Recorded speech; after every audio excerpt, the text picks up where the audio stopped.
যদি এই দেশে শান্তি চান যারা দায়িত্বশীল আছেন বা সামনে আসবেন, এই দেশের সেকুলার চিন্তা এই দেশে বাস্তবায়ন হবে না। দেশ নিয়ন্ত্রণ করতে গিয়ে অনেক কাজ অসুন্দর হয়ে যাচ্ছে, কারো উপরে জুলুম হচ্ছে, এগুলা যেন না হয় পরামর্শ করে সুন্দরভাবে দেশকে আবার গড়ার চেষ্টা করেন। যেইভাবে আওয়ামী সরকারের স্বৈরতন্ত্র এই দেশে বাস্তবায়ন হয় নাই, যেভাবে বঙ্গবন্ধুর মূর্তির সংস্কৃতি এই দেশে বাস্তবায়ন হয় নাই, এদেশে সেকুলার চিন্তাও বাস্তবায়ন হবে না। এটাই বাস্তব। হয়তো সেদিন আমরা থাকবো না, আল্লাহ নাও রাখতে পারেন, কিন্তু কথাগুলা মনে রাখেন। যেভাবে আজকে মূর্তি সংস্কৃতি ধ্বংস হয়েছে, যেভাবে আজকে জাতির পিতার নামে বঙ্গবন্ধুর এক ধরনের উপাসনার জন্য জাতিকে বাধ্য করা হয়েছিল, ওই সংস্কৃতি, ওই সভ্যতা, ওই অসভ্যতা যেভাবে গত 5 আগস্টে ধ্বংস হয়েছে, যদি আবার নতুন করে সেকুলার ভাবে ইসলাম বাদ দিয়া, মুসলমানদের চিন্তা চেতনাকে বাদ দিয়া নতুন কোন সেকুলার রাষ্ট্র বানানোর কেউ চিন্তা করে, তারা চিন্তা করতে পারবে, চেষ্টা করতে পারবে, তাদের ক্ষমতায় দেশকে ওইভাবে গড়ার জন্য নিয়ে যেতে পারবে। কিন্তু আল্লাহর কসম, আমি মসজিদে বসে বলি, কুরআন এবং সুন্নাহর আলোকে হিন্দুস্তান এই অঞ্চলে আল্লাহর রাসূলের ভবিষ্যৎবাণীর আলোকে আমি এই কথা স্পষ্ট বলতে চাই, তারা চেষ্টা করতে পারবে।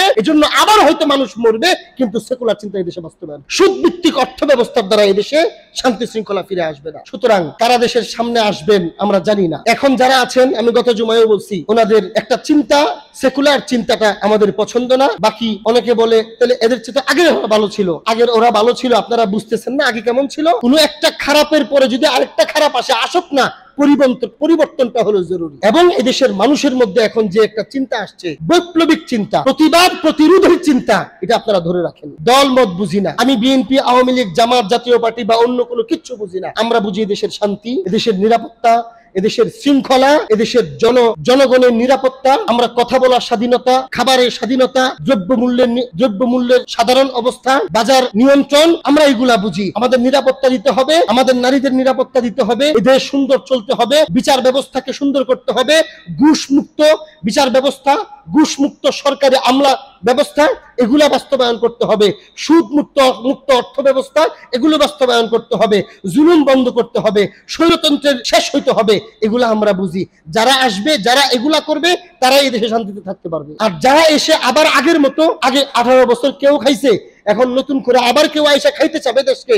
আগে যদিও 18 বছর তাদেরকে সময় দিছে, এদেশের জনগণ অন্যদেরকে, নতুনদেরকে আর বেশি দিবে না। দেখতেছেন না এখন বিভিন্ন জায়গায় চাঁদাবাজি করলে জনগণ গিয়া ধরে। আপনারা মনে রাখবেন, গত জুমায় বলছি, আজকেও বলি, মনোবল চাঙ্গা রাখেন। প্রতিরোধ এবং প্রতিবাদ, এটাকে ইসলামের গুরুত্বপূর্ণ অংশ। এটা মনে রাখতে হবে। আমার জীবনের মূল একটা অংশ হলো অন্যায়ের প্রতিরোধ এবং প্রতিবাদ। আমি অন্যায় করব না, অন্যায় আমার সামনে হইতে দিব না। কেউ আপনার কাছে ঘুষ চাইছে, আপনার কাজটা অনেক প্রয়োজন, আপনি চিন্তা করেন যে আমার চাকরি দরকার নাই, ওর কলার ধরেন, ওরে বিচারের আওতায় আনেন, ঘর থেকে, অফিস থেকে বাহিরে বের করেন, মানুষ দেখেন, বলেন যে সে আমার কাছে ঘুষ খাইছে। যদি মনে করেন যে আপনার চাকরি হইলো না, করলেন না আপনি চাকরি, কিন্তু এমন একটা ঘুষখোরকে সামনে নিয়ে আসেন, আরো 10টা ঘুষখোর ঠিক হয়ে যায়। এইভাবে পরিবর্তন করতে হবে। কোন চাঁদাবাজি করবে তো ওদেরকে সামনে আনেন, জনগণের আইন হাতে তুলে নিয়েন না, পুলিশের কাছে দেন, কিন্তু প্রতিবাদ এবং প্রতিরোধকে সামনে রাখেন, কেউ যেন অপরাধ করতে না পারে। হ্যাঁ আমার প্রিয় ভাইরা, যদি এইভাবে দেশকে গড়তে পারেন, তাহলে দেশ সুন্দর হবে। এই জন্য প্রতিশোধ পরায়ণতা, হত্যা, লুণ্ঠন, যা হইছে পিছনে, সামনে যেন আর এগুলো না হয়। লুটপাট, এগুলা সভ্য কোন মুসলমানদের তো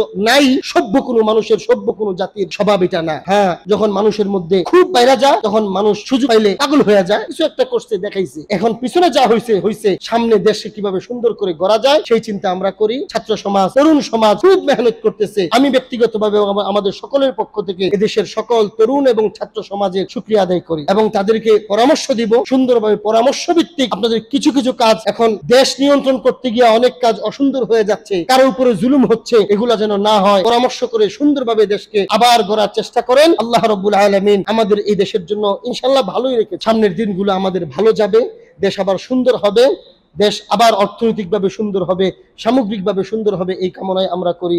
ওয়া আখিরু দাওয়ানা আলহামদুলিল্লাহ।